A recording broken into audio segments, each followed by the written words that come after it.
येन चराचरं तत्पदं दर्शितं येन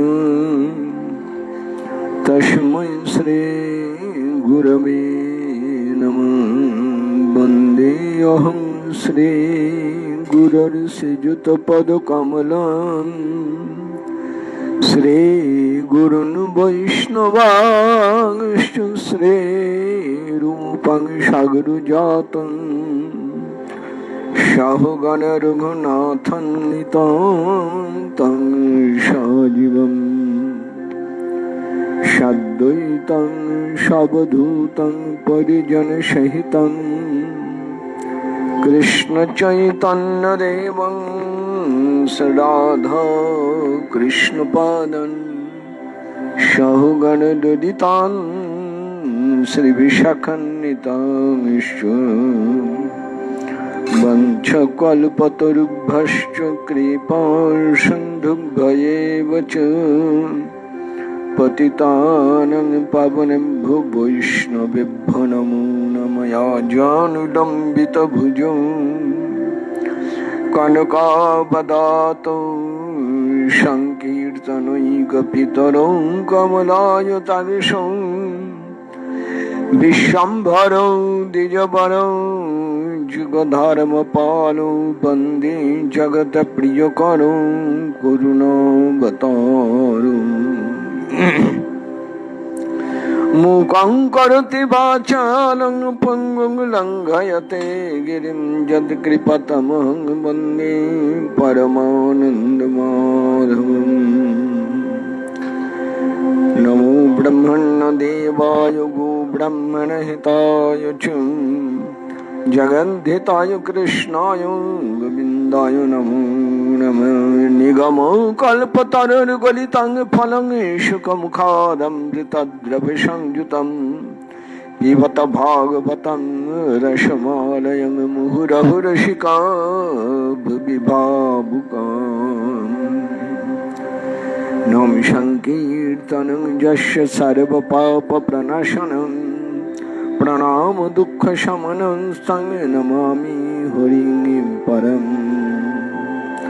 तब कथामृतं तप्तजीवनं कविविरीडितं कल्मषापहं श्रवणमङ्गलं श्रीमदाततं भुवि गृह्णन्ति ते भूरिदा जनाः। निताय गौर हरि बोल, निताय गौर हरि बोल, निताय गौर हरि बोल। अथ श्री श्रीमद्भागवते दशमी सप्तचत्वारिंशत्तमोऽध्याय। परीक्षित शुक संवादे श्री राधिका वाक्यम जदून चरित लीला कर्ण पीयूष विप्रोन सक्री ददन विधूत दंड धर्म विनष्टः सपदि गृह कुटुंबं दीनमुत्सृज्य दीना बहव इह विहंगा भिक्षुचर्यां चरन्ति। जय निताई, जय गौहरि। प्रणाम श्री गुरु चरणारविंदे, प्रणाम भजनानंदी सकल वैष्णव चरणे, प्रणाम प्रभु निताई गौर हरि। श्री राधा राधा वल्लभ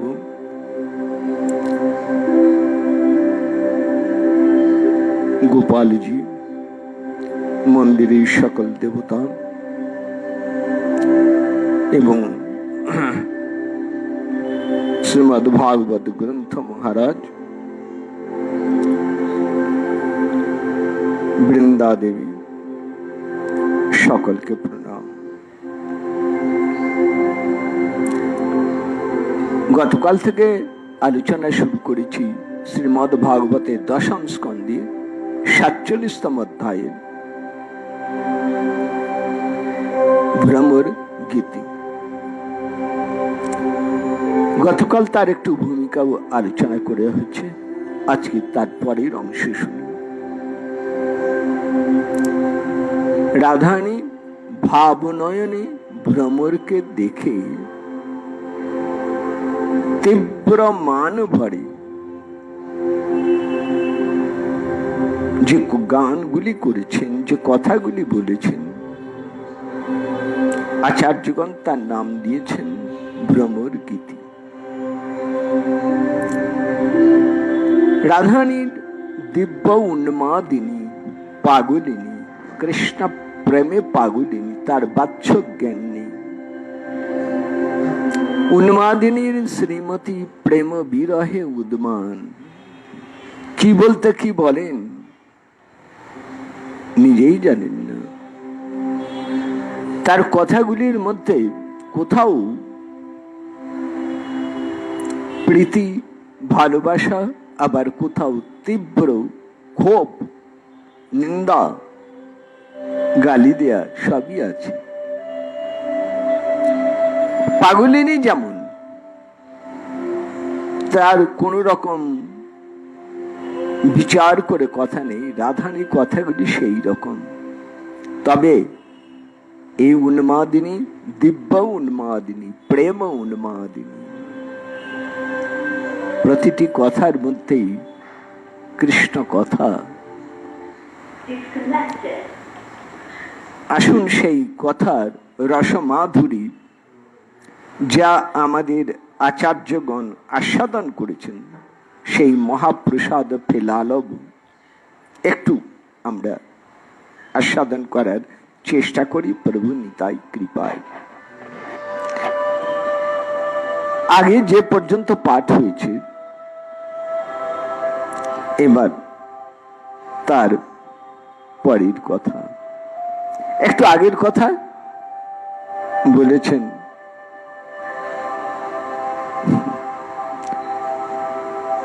শ্রীকৃষ্ণ বড় কঠিন, বড় কঠোর, আর বলেছেন তার কামিত্ব, আর বলেছেন তার ধূর্ততা। তিনটা দোষ ধরেছেন আগে, কঠোরতা, কামিত্ব, ধূর্ততা। কঠোরতা কিসে? স্ত্রী লোকের উপরে অত্যাচার করেছেন, শূর্পণখা নাসাকর্ণ ছেদন করে তাকে বিরূপা করে দিচ্ছেন রামচন্দ্র। যাদের গায়ের রং কালো তারা এইরকমই হয়। কামিত্ব কোথায়? বনে গেছেন কিন্তু স্ত্রীকে সঙ্গে করে নিয়ে গেছেন, স্ত্রী ছাড়া থাকতে পারেননি। সেই স্ত্রীকে যখন রাবণ চুরি করে নিল, তখন কান্নাকাটি করে বনে বনে স্ত্রীকে খুঁজে বেড়াতে লাগলেন। এটা কামিত্ব। ধূর্ততা কোথায়? বালি বধে। ধূর্ততা কোথায়? বলি রাজার কাছে বামন দেবের ছল করে ত্রিপাদ ভূমি প্রার্থনায় ত্রিভুবন জয় করে নিয়ে বলিকে সর্বশান্ত করে দেওয়া, এটা ধূর্ততা। অতএব এমন যে ধূর্ত, এমন যে কামী, এমন যে কঠোর, তার প্রতি কোনো আসক্তি রাখাই চলে না, সে অযোগ্য। বালিকে বধ করলেন, এতে কাঠিন্য আছে। স্ত্রী যেত বলা হলো, তাতে কামিত্ব বলা হলো, আর ধূর্তে বলা হলো বলি রাজার কাছে বামন।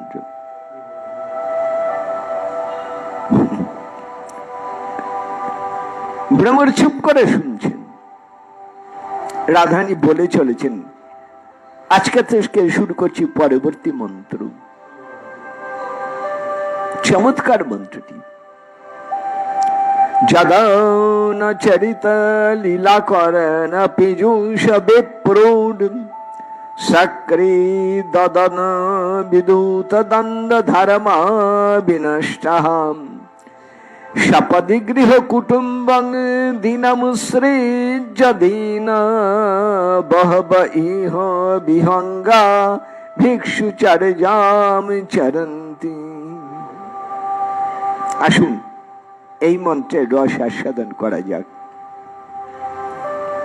শ্রীমদ ভাগবত, প্রথমেই আরম্ভ করি যে কথা দিয়ে। শ্রীমদ ভাগবত হচ্ছে সর্ব বেদান্তের সার। বেদান্ত কাকে বলে? চার বেদের মূল কথাগুলি যার ভেতরে ধরা হয়েছে, যে কথাগুলি আমাদের জীবন যাত্রার পূর্ণতা লাভের জন্য একান্ত প্রয়োজন, তাকে বলে বেদান্ত। যেমন দুধের সার ক্ষীর বা মাখন, তেমনি চার বেদের সার বেদান্ত, ব্রহ্মসূত্র। কিন্তু সেই ব্রহ্মসূত্র সবাই বুঝতে পারলেন না, তাই বেদব্যাসজি আবার সেই বেদান্তের ব্যাখ্যা লিখলেন। সেই ব্যাখ্যা গ্রন্থ হলো শ্রীমদ ভাগবত। অতএব ভাগবত হচ্ছে সর্ব বেদান্তের সার। শ্রীমদ ভাগবত পড়লেই বেদের কথা সব কিছু বোঝা যায় এবং সেইভাবেই আমাদের জীবন সাধনাকে এগিয়ে নিয়ে যান। আসুন সেই মণিকোঠার দরজায় দাঁড়াই। ভিতরে প্রবেশ করেছেন ললিতা, বিশাখা, অনঙ্গ মঞ্জুরি। ছোট্ট একটা তৃণসজ্জা, অর্থাৎ যাকে আমরা বাংলায় বলি মাদুর, তার উপরে হাঁটু মুড়ে দেয়ালের দিকে মুখ করে দরজার দিকে পিছন করে বসে আছেন সেই সোনার প্রতিমাটি।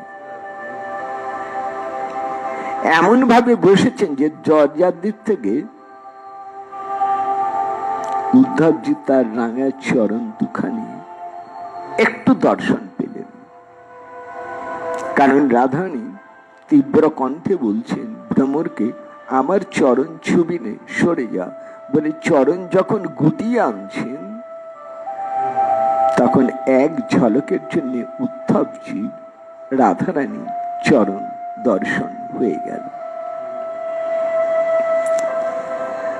সেই চরণ দর্শন করেই উদ্ধবজি শিহরিত, কম্পিত।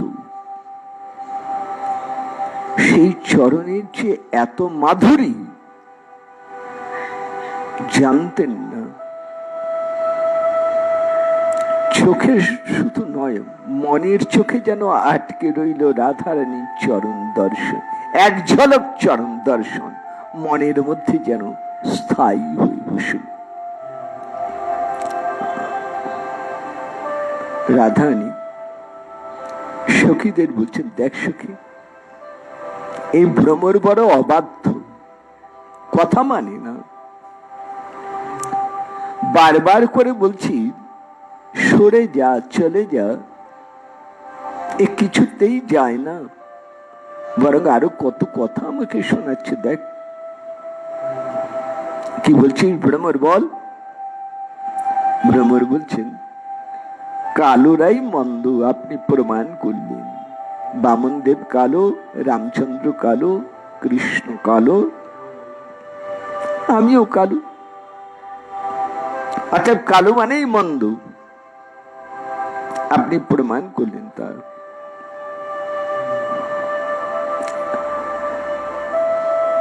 কিসে মন্দ না, এরা সবাই কপট আচরণ করেছেন। বামনদেব বলো, রামচন্দ্র বলো, আমার প্রাণনাথ বলো, আর তুই রে ভ্রমর কপটতা ছাড়তে পারিস। রাধারানী কিরকম বলছেন ভ্রমরকে দেখুন। বামনদেব কপট, দেখালো এক রূপ, গ্রহণ করলো আরেক রূপ, এটা কপট। রামচন্দ্র কপট কিরকম? স্ত্রী লোকের সঙ্গ করেন না, তাই শূর্পণখার নাসাকর্ণ ছেদন করে দিলেন, কিন্তু স্ত্রীর হাত ধরে বনে চলছে। এটা কপট আচরণ? বরং বলুন, লক্ষণের মধ্যে কিন্তু এই কপট আচরণটা নেই। লক্ষণ কিন্তু তার স্ত্রীকে নিয়ে বনে যান নাই, লক্ষণ একাই ছিল।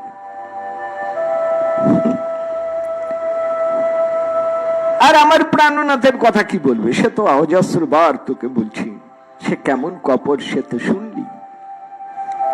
বাঁশির গানে আমাদের মোহিত করে টেনে এনে, ব্যাধ যেমন বাঁশির গান শুনিয়ে হরিণীকে টেনে এনে তাকে বধ করে, তেমনি করে কৃষ্ণ আমাদের, না না, একবারে যদি বধ করতো তাও ভালো,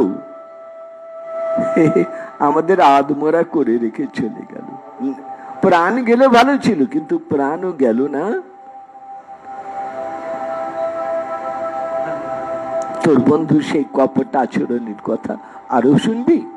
তবে শুন। ও অনেক কিছুই করেছে ব্রজে, হ্যাঁ অনেক কিছু করেছে। একটা ভয়ঙ্কর রাক্ষসী এসেছিল, তাকে বধ করল। তারপরে ব্রজের ঝড় বৃষ্টি দাবানল সব থেকে আমাদের রক্ষা করল। দুর্দম কালীয় নাগ থেকে বৃন্দাবনকে মুক্ত করলে।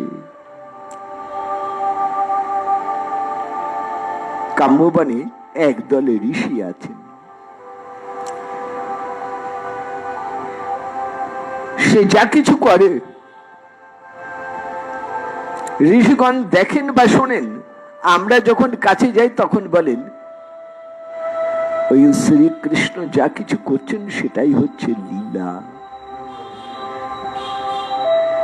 কাকে লীলা বলে বুঝুন? সে যা করে মুনিগণ তাকেই লীলা বলে বর্ণনা করেন। লীলা, কিন্তু এই লীলার কিরকম জানিস? তারই মতন এই লীলারও কপটতা আছে। কি বলছেন রাধানী? কৃষ্ণ লীলাকেও কপটতার আবরণে মুড়ে দিচ্ছেন।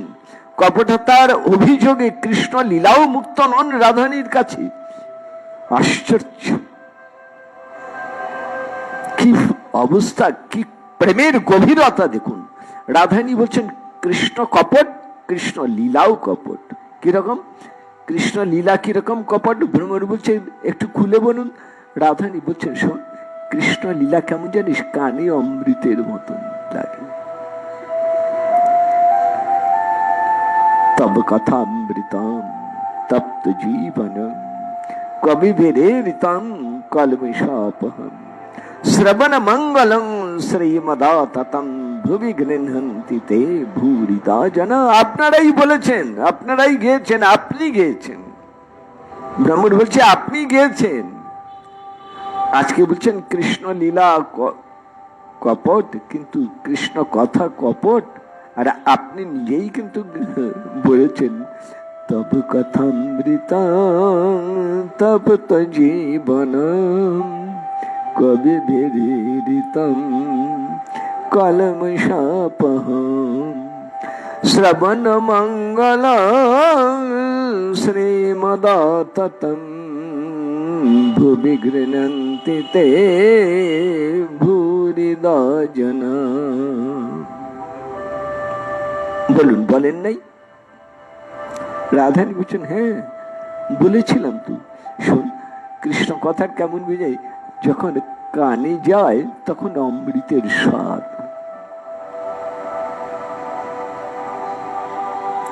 পীযূষ, করণ পীযূষ শব্দটা কেমন দেখলেন? পীযূষ মানে অমৃত। কোথায়? কানে। যত শুনবেন তত ভালো লাগবে। কৃষ্ণ লীলা কথা যত শুনবেন তত ভালো লাগবে, খুব ভালো লাগবে।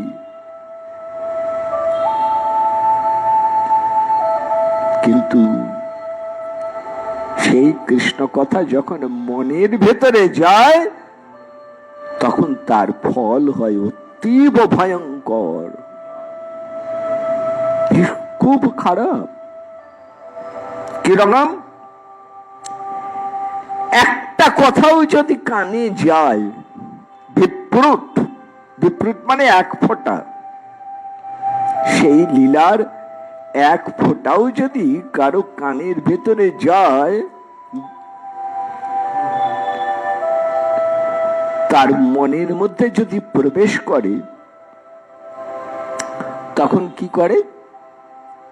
দ্বন্দ্ব ধর্মা বিধূত। যে শোনে সে বিনষ্ট, সে লোকটাই নষ্ট হয়ে যায়। ভ্রমর বলছে কিভাবে নষ্ট হয়ে যায়?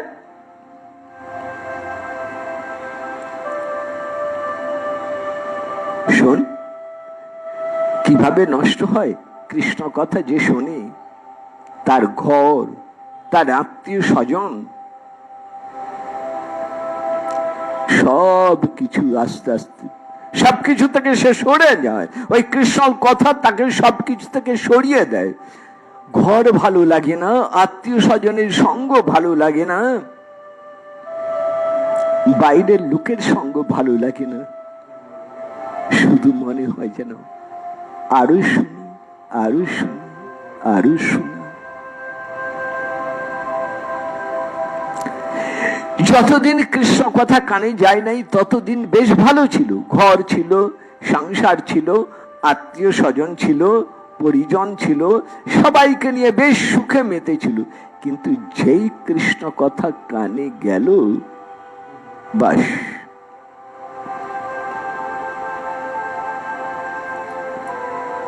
কৃষ্ণ কথা কানে গেলে সব আসক্তিগুলি দূর হয়ে যায়। দেখো, যেমন ঘরের প্রতি টান কমে যায়, মা বাবাকে ভুলে যায়, স্ত্রী পুত্রকে ভুলে যায়, আত্মীয় স্বজনদের ভুলে যায়, ধীরে ধীরে তাদের সঙ্গে সম্পর্ক সম্বন্ধ কমে যায়। তারপর কি করে জানিস? ওই কৃষ্ণ কথায় একসময় তাকে সবকিছু ছাড়িয়ে তাকে উড়িয়ে নিয়ে যায়। কোথায় নিয়ে যায়? সব ছাড়িয়ে তাকে নিয়ে যায় বৃন্দাবনে। এরকম একজন দুজন নয়, বহুজন। তারা মানুষ শরীরে থাকলেও মানুষ নয়, তারা পাখির মতন ঘুরে ঘুরে বেড়ায়। তারা পরিব্রাজক, আজ এখানে কাল সেখানে, তাদের জীবন এইরকম। কেন হয়? এই কৃষ্ণ কথা শ্রবণের এই হচ্ছে তার পরিণাম। দিব্য উন্মাদের স্বভাবে বলছেন রাধারানী, ওরে ভ্রমর, আমরা দুঃখের সাগরে পড়ে আছি। কেন জানিস?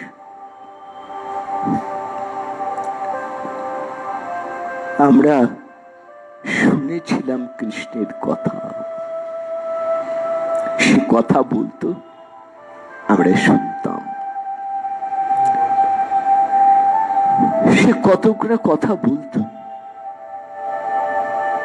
এই যে সেদিন কি সুন্দর ভাবে আমাদের বললে, স্বাগতং ভো মহাভাগা প্রিয়ং কিঙ্করবাণী বহ ব্রজশানময়ং কচ্ছেদ বৃতাগমন কারণম। হে মহাভাগ্যবতীগণ, সম্বোধনটাই কত মিষ্টি দেখো। গ্রাম্য গোয়ালিনী মেয়ে, গৃহবধূ, ভালোবেসেছি কৃষ্ণকে, বাঁশি বাজিয়ে ডেকেছেন, ছুটে এসেছি সেবার লালসা নিয়ে। আমাদের কি বলে স্বাগত জানালেন? স্বাগতম, সুআগতম। আপনারা ভালো মতন এলেন তো? আসতে কোনো কষ্ট হয়নি তো? আমি ডেকেছিলাম, কথা রেখেছি। আমি বলেছিলাম আপনাদের ডাকবো, আপনারা কথা শুনে ছুটে এসেছেন। হে মহাভাগ্যবতীগণ, আপনাদের মহাভাগ্যবতী বলছি কেন জানেন? কারণ আছে, এমনিতে নয়। আমি ডাকি সবাইকেই, শোনে কয়জন, আসে কয়জন? আমি তো বাঁশিতে ডাকছি, আমার হাতে বাঁশি। একটা বহুদিন আগেকার একটা কথা মনে পড়ল। ওই বর্ধমানে এক ভক্ত জিজ্ঞেস করছিলেন, অধ্যাপক,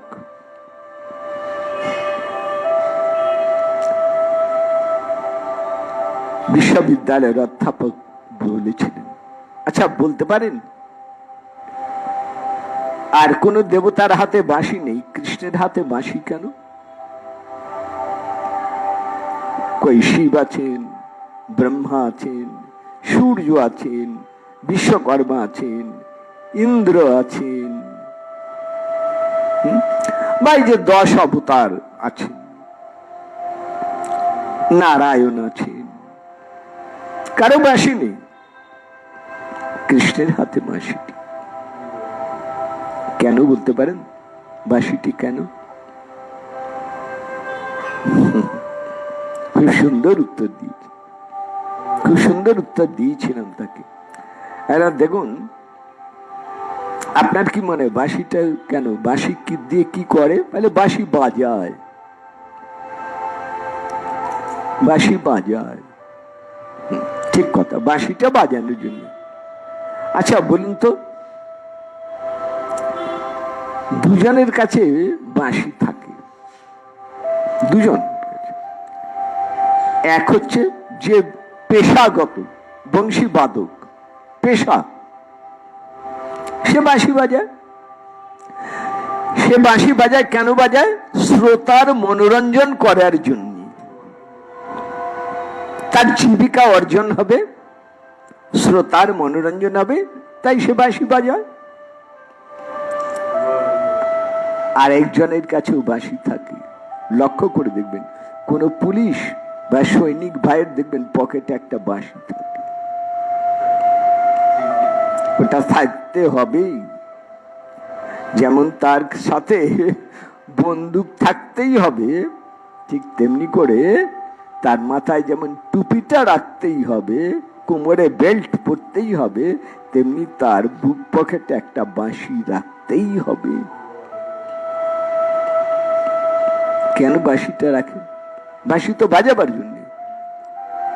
ওরা বাঁশি বাজায় কেন বলতে পারেন?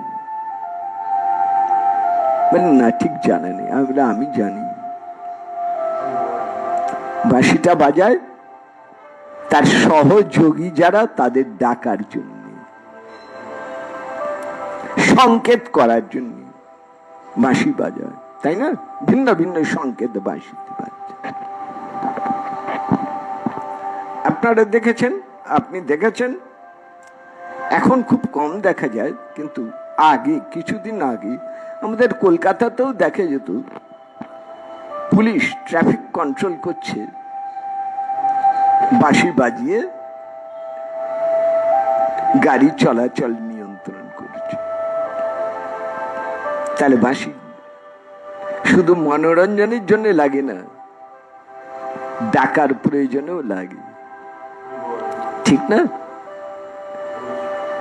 শ্রী গোবিন্দের হাতে বাঁশিটির দুটা কাজই, যারা তার নিজজন কাছে আছেন তাদের মনোরঞ্জন করেন, আর যারা দূরে আছেন তাদের ডাকেন আয় আয় বলে, তাই কৃষ্ণের হাতে বাঁশি।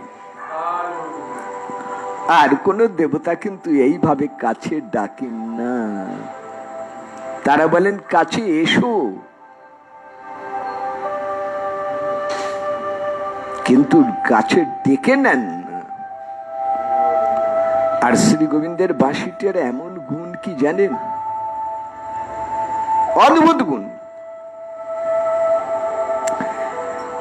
বংশী বটের নিচে, বংশী বট বলে একটা বট গাছ আছে, সেই বট গাছের নিচেতে দাঁড়িয়ে বাঁশিটি বাজাচ্ছেন, আর গোটা 84 ক্রোশের ভেতরে প্রতিটি গ্রামে, প্রতিটি ঘরে, যেখানে যে কোনো কৃষ্ণ প্রিয়া আছেন, সবার কানে না না, সবার প্রাণে বাঁশি বাজল।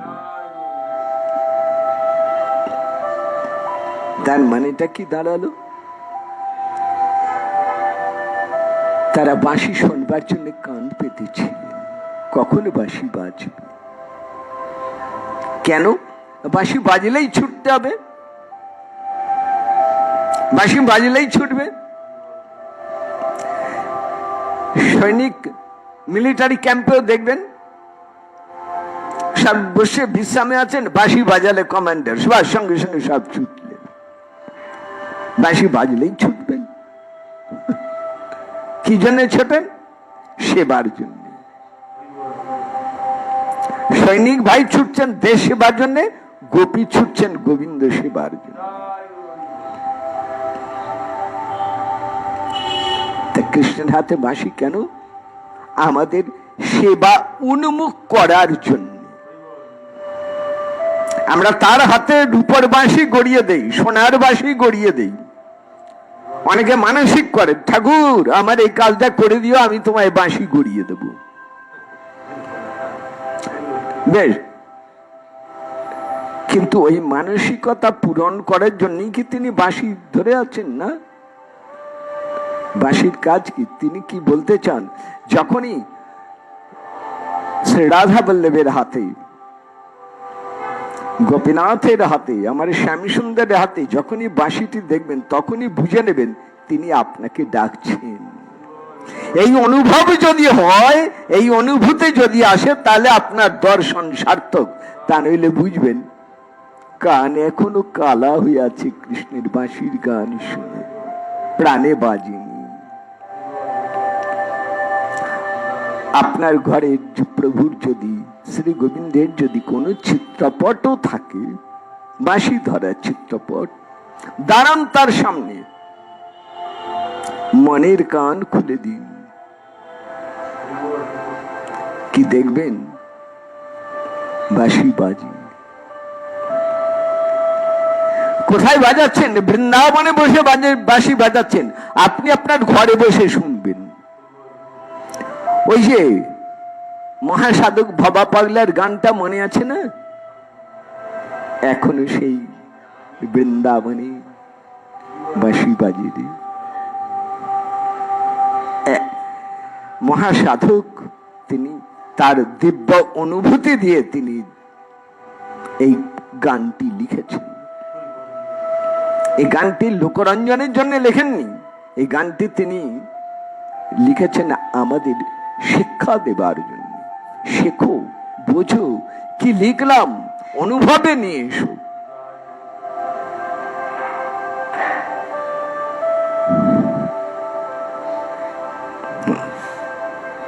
কৃষ্ণ লীলা কথা রাধানী বলছেন, এই কৃষ্ণ লীলা কথা কিরকম মানুষের মনকে পরিবর্তন করে দেয়। দেখ, কৃষ্ণ কথায় এই দেখ না, একটু দেখুন, বিচার করুন। অর্জুনের মনের ভেতর কত কোমল ভাব ছিল। গীতা দেখুন, প্রথম অধ্যায় দেখুন, শ্রীকৃষ্ণের কাছে বলছেন মহাপাপ করতে এসেছি এই যুদ্ধে, যাদের বধ করতে এসেছি তারা আমার আত্মীয় স্বজন, তারা আমার নিজজন, তারা আমার গুরুজন, তাদের সঙ্গে আমাদের সম্পর্ক সম্বন্ধ, তাদের বধ করতে এসেছি। না, বধ করব না, হে কৃষ্ণ বধ করব না। ভিক্ষে করে খাবো সেও ভালো, তবু চাই না রাজত্ব, চাই না সুখ, চাই না এই হানাহানি। কত কোমল মন অর্জুনের দেখুন দেখি। কিন্তু শ্রী গোবিন্দ কি করলেন? কৃষ্ণ কি করলেন? অর্জুনকে বললেন, এ তোমার মনের দুর্বলতা, এই দুর্বলতা কাটিয়ে ওঠো। মনে রাখো সংসারে কেউ তোমার নয় আর তুমিও কারো নও। তুমি কর্তব্য পালন করতে সংসারে এসেছো, কর্তব্য কর্ম পালন করে যাও। তুমি লোক দেখো না, তুমি কর্মটা দেখো। লোক দেখো না, কর্ম দেখো। লোক দেখলে মোহ, কর্ম দেখলেই তোমার সাফল্য। তুমি কাজের দিকে তাকাও, লোকের দিকে তাকিও না। গীতার শিক্ষা প্রথম অধ্যায় দ্বিতীয় অধ্যায়তে এই অপূর্ব শিক্ষা। তা কৃষ্ণ কথা কানে গেল, অর্জুনের কি হলো? তারপরে অর্জুন প্রবল পরাক্রমের সঙ্গে যুদ্ধ করলেন, সমস্ত দুর্বলতা কাটিয়ে যুদ্ধ করলেন, সত্য ধর্ম ন্যায় নীতি প্রতিষ্ঠা হলো, কিন্তু স্বজন হারালেন। মহাভারত যারা পড়েন তারা দেখবেন, বা শ্রীমদ ভাগবতেও আছে, এই কুরুক্ষেত্র যুদ্ধ শেষ হবার পর খুব বিষণ্ণ হয়ে পড়েছিলেন যুধিষ্ঠির, অত্যন্ত বিষণ্ণ হয়ে পড়েছিলেন। কারণ আত্মীয় স্বজন বলতে কেউ নেই, সব শেষ। ওই বিশাল কুরুক্ষেত্র জুড়ে শুধু মৃতদেহের আগুন জ্বলছে, সৎকারের আগুন জ্বলছে, শেয়াল শকুনে ছিঁড়ে ছিঁড়ে খাচ্ছে, চারদিকে বিভৎস দৃশ্য। যুধিষ্ঠির খুব ব্যাকুল হয়ে পড়েছে, শিবির ছেড়ে আর বাইরেই বেরোচ্ছেন না। যুদ্ধ থেমে গেছে, শেষ হয়ে গেছে, পাণ্ডব পক্ষে জয়, কৌরবের পরাজয়। কিন্তু যুধিষ্ঠির বলছেন আমি এই জয় চাই না। তাকে কেউ বোঝাতে পারছেন না। শ্রীকৃষ্ণ এলেন যুধিষ্ঠিরের কাছে, এসে বললেন ধর্মরাজ, আপনাকে উপদেশ দিতে পারি না আমি, কারণ আপনি সম্পর্কে আমার থেকে অনেক বড়। কি দীনতা কৃষ্ণ, দেখুন কি মর্যাদা জ্ঞান। আমি আপনাকে উপদেশ দিতে পারি না, শুধু কটা কথা বলতে এলাম। আপনি ধর্মরাজ, ধর্মের দিকে তাকিয়ে চলুন। ধর্ম পালন করতে গেলে কখনো কখনো কঠোরতার প্রয়োজন হয়। সেই কঠোরতা পরিণামে মঙ্গল আনে। সেই কঠোরতা কখনো দুঃখের কারণ হয়। আপাতত দুঃখের কারণ হলেও পরিণামে মঙ্গল করে। আপনি মনকে শক্ত করুন। দেখুন, আপনি ধর্ম পালন করতে এসেছেন। এই যুদ্ধ ধর্ম যুদ্ধ, এই যুদ্ধ রাজ্য লোভে নয়, এই যুদ্ধ প্রতিহিংসার যুদ্ধ নয়, এ পর সম্পত্তি গ্রাস করার জন্য যুদ্ধ নয়। এই যুদ্ধ আপনার দেশবাসীকে, ভারতবাসীকে, জগৎবাসীকে ওই অন্যায়ের হাত থেকে বাঁচাবার জন্য এই যুদ্ধ। এই যুদ্ধ ধর্ম যুদ্ধ। শ্রীকৃষ্ণের কথাগুলো দেখুন কেমন।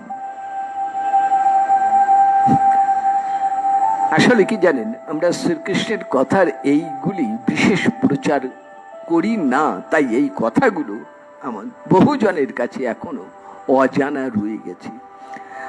তাদের কাছে কৃষ্ণ ওই মাখন চোর, ওই ননি চোরা গোপাল, ওই গোপীর সঙ্গে প্রেমের খেলা খেলছেন, ওইটুকু নিয়েই মেতে আছেন।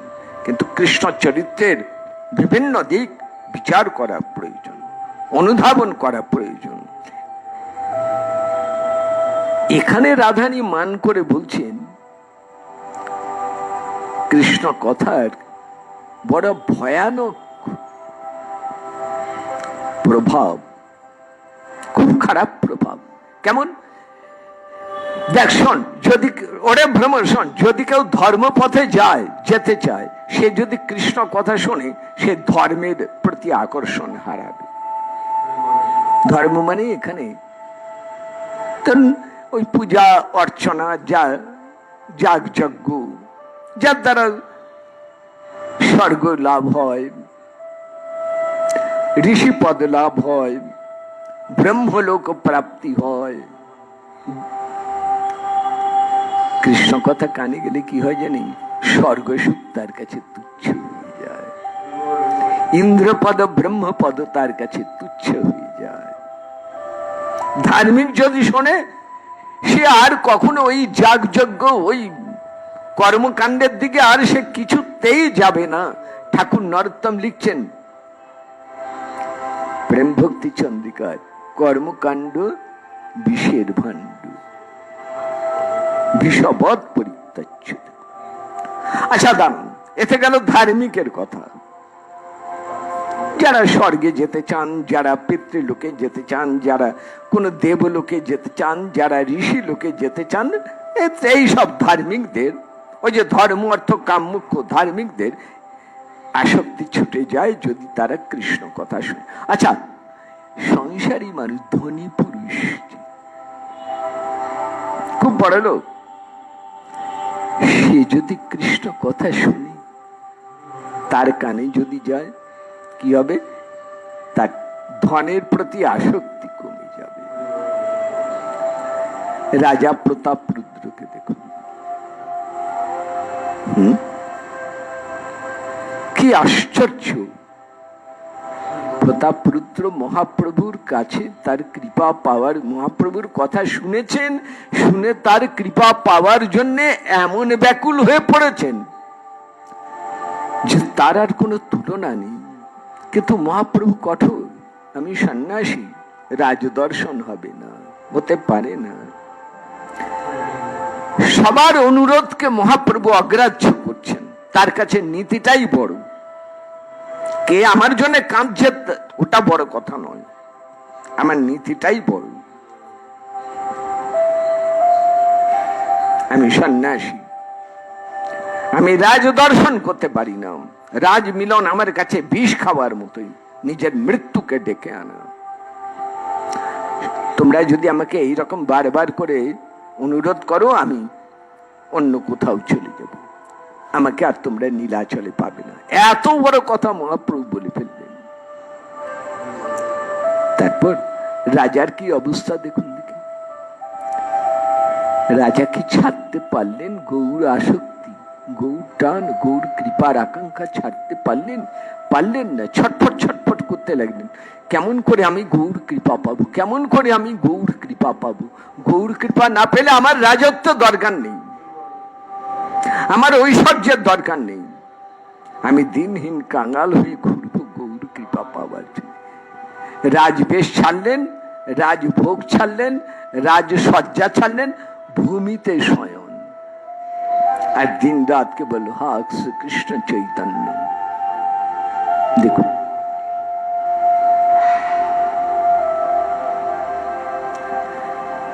লালা বাবুর কথা জানেন? অত বড় জমিদার, কৃষ্ণ কথা কানে গেল, জমিদারি গেল, তার পোশাক আশাক গেল, পালকি বিহারের একটা ছেঁড়া নোংরা কাপড় চেয়ে নিয়ে সেই কাপড় পরে ছুটলেন বৃন্দাবনে। কারণ তিনি বুঝেছেন বেলা যায়, বাসনায় আগুন দে। বাসনা মানে ধোপার ভাটি।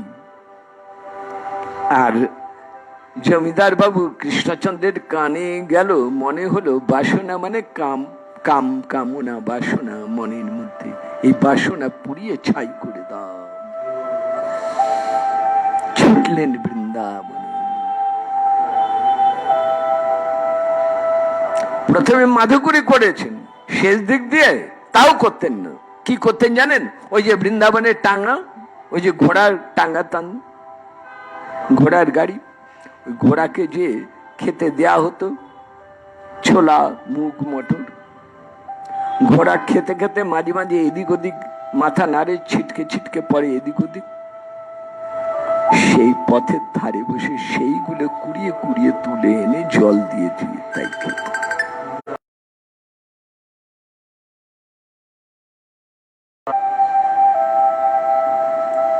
সব ছেড়ে কি করছেন? জগন্নাথের মহাপ্রসাদ নালা থেকে কুড়িয়ে কুড়িয়ে তুলে জল দিয়ে ধুয়ে তাই ভোজন করছে। কি বৈরাগ্য দেখুন দেখে। এর মূলে কে? কৃষ্ণ কথা। হরিদাস ঠাকুরের কাছে কৃষ্ণ কথা শুনেছেন। আসুন, অজস্র দৃষ্টান্ত। ছয় গোস্বামী, শ্রীরূপ সনাতন প্রধানমন্ত্রীর পদ ছাড়লেন, নবাবের দরবারের কোটি টাকার সম্পত্তি কথা গলায় দিয়ে বৃন্দাবনে। কভু চানা কভু মানা, মানে মানা মানে নিষেধ। কোনদিন মাদুকুরি করলেন, কোনদিন এক এক রাত্রি এক এক গাছতলায় বাস।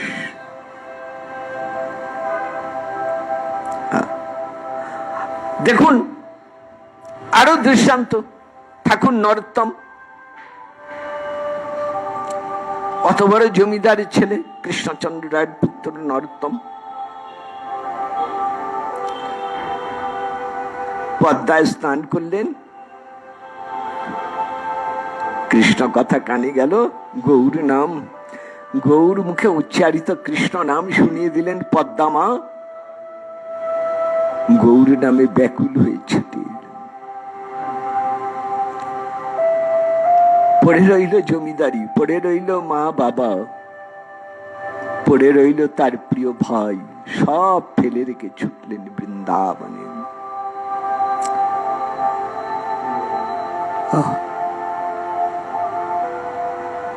এরকম অজস্র অজস্র দৃষ্টান্ত আছে।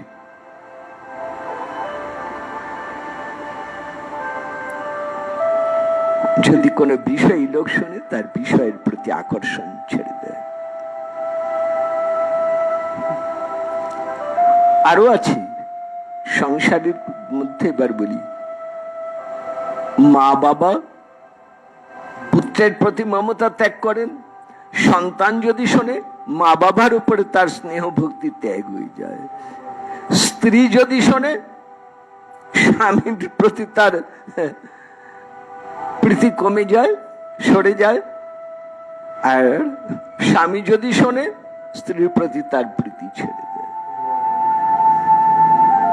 কৃষ্ণ চরিত কথার, কৃষ্ণ লীলা কথার এই অদ্ভুত শক্তি, মোহিনী শক্তি সব ভুলিয়ে দেয় রে, সব ভুলিয়ে দেয় ভ্রমর। শোন ভ্রমর, আজ আমাদের এই দশা কেন জানিস? আমরা কৃষ্ণ কথা শুনেছি। শোন ভ্রমর, আমাদের ঘর ছিল, মা বাবা ছিল, আত্মীয় স্বজন ছিল, অভাব ছিল না সংসারে। কিন্তু কি কখনো যে কৃষ্ণ কথা শুনলাম, ওই কৃষ্ণ কথা শোনার কি পরিণাম হলো যে সেই কৃষ্ণ কথা শ্রবণের কারণে আজ আমরা গৃহত্যাগিনী, আমরা কুলত্যাগিনী, আমরা বনবাসিনী, আমরা সর্বস্ব হারে। কি মোহিনী শক্তি! তাই রাধানী একদিন বলছিলেন, শ্রী গোবিন্দের কাছে বলছিলেন, খুব সম্ভবত জ্ঞান না গোবিন্দ দাসের পদ এটি, ঠিক পদকর্তার নামটি মনে পড়ছে না, যাই হোক, বলছেন কি মোহিনী জানো বধূ, কি মোহিনী জানো। শ্রী গোবিন্দকে বলছেন কি মোহিনী জানো বধূ, কি মোহিনী জানো। তোমার চাহনিতে মোহিনী, তোমার কথায় মোহিনী, তোমার হাসিতে মোহিনী, অর্থাৎ সব কিছু ভুলিয়ে দেয়, ভুলিয়ে যে শুধু তোমারই করে নেয়, সব কিছু সরিয়ে দিয়ে তাকে নিজের কাছে টেনে নাও। রে ভ্রমর, রাধারানী এবার বলছে, ভ্রমর যদি নিজের ভালো চাস, শুনিস না কখনো কৃষ্ণ কথা। কখনো কৃষ্ণ কথা শুনিস না, কি হবে? ওরে ভ্রমর, তোর তো ঘর আছে, তোর তো প্রিয়জন আছে। কৃষ্ণ কথা শুনলে কিন্তু একদিন সব হারাবি রে, সব হারিয়ে যাবে। শুনতে ভালো লাগে, কিন্তু ভিতরে গিয়ে সব কিছু ছাড়িয়ে দেয়। দ্বন্দ্ব ধর্মা বিনষ্টি। দ্বন্দ্ব ধর্ম, রাধানী এখানে শব্দটা ব্যবহার করেছেন, দ্বন্দ্ব ধর্ম। তার মানে দুই, আমরা সংসারে আছি, দুই নিয়ে আছি, ভালো আছি মন্দে আছি, আপন আছে পর আছে, তাই না? সুখ আছে দুঃখ আছে, দুইটা নিয়ে আমাদের সংসার। ওই যে বলেছিলাম মনে আছে, দুই নিয়েই দুনিয়া। তাহলে এই সংসারের এই স্বভাবই হচ্ছে আমরা দুটো করে নিয়ে যাচ্ছি। আলো আছে অন্ধকার আছে, দিন আছে রাত্রি আছে, সুখ আছে দুঃখ আছে, হাসি আছে কান্না আছে, পাওয়া আছে হারানো আছে। কৃষ্ণ কথা যার কানে যায় তার কাছে দুইটা আর থাকে না, একটাই থাকে, সে কৃষ্ণের হয়ে থাকে। বলুন বলুন রাধানী, বলুন আরো বলুন, আমরা শুনছি ভ্রমর গীতি একটু একটু করে আস্বাদনে এগোই। আজকের সময় হয়ে গেল, সেই জন্য এখানেই বিরতি রাখছি। আজকে আপনারা জানেন দ্বাদশী তিথি। আমাদের এই দ্বাদশী তিথি গতকাল বরুথিনী একাদশীর পরে এই দ্বাদশী তিথির খুব মাহাত্ম্য আছে। আমার এক সন্তানের মাতৃ বিয়োগ হয়েছিল কিছুদিন আগে, পাঞ্জাবি, অবাঙালি। মায়ের নাম সুদেশ মোহিনী মেহরা, তার সুযোগ্য পুত্র বান্টি মেহরা এবং পুত্রবধূ শ্রীমতী বিন্দু মেহরা তাদের মাতৃদেবীর আত্মার পরিতৃপ্তির জন্য এই ভাগবত সেবার সহযোগিতা করেছেন। গত 25 তারিখে বাৎসরিক অনুষ্ঠান হয়েছে, আর আজকে তারই স্মৃতি উদ্দেশ্যে এই ভাগবত কথা পরিবেশন করা হল। প্রভু নিতাই চরণে, মহাপ্রভুর চরণে তার আত্মার মঙ্গল কল্যাণ প্রার্থনা করি। তার পরিবারের সবার মঙ্গল হোক, কল্যাণ হোক। এই ভাগবত কথার আলোকে জীবন মধুময় হয়ে উঠুক, এই প্রার্থনা করে রাখছি। নিতাই গৌর হরি বল, নিতাই গৌর হরি বল, নিতাই গৌর হরি হরি বল।